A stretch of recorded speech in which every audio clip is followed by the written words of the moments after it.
এই তো আমাদের আবার সেই পুরনো আড্ডা জমে উঠছে।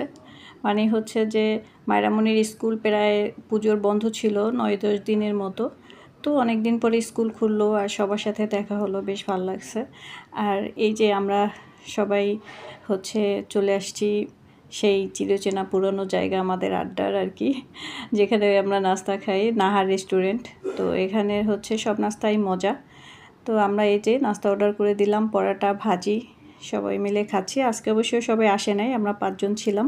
আমি অবশ্য ইচ্ছে করি বাসা থেকে নাস্তা করে যাই না, কারণ চিন্তা করি যে না, মায়েরাকে স্কুলে দিয়ে হচ্ছে তারপর সবাই মিলে একসাথে নাস্তা খাবো, গল্প করব, এই উদ্দেশ্যে। তো যাই হোক, আজকে ভাল লাগছে যে আমাদের সালাদ দিছে কুচি কুচি করে একদম। সবসময় হচ্ছে স্লাইস করে বড় বড় টুকরা করে দেয়, আজকে কুচি দিছে, অনেক মজা করে সবাই খেলাম।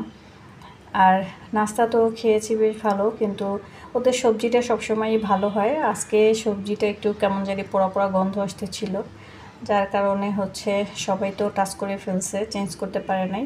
তবে আমি যেহেতু শেষে খাওয়া শুরু করছি, আমি আর টাচ করি নাই, পরে আমি চেঞ্জ করে হচ্ছে এই যে ডালটা নিলাম, এটা দিয়ে আমি খেলাম। বেশ, ডালটা ওদের মজা আছে, খারাপ না।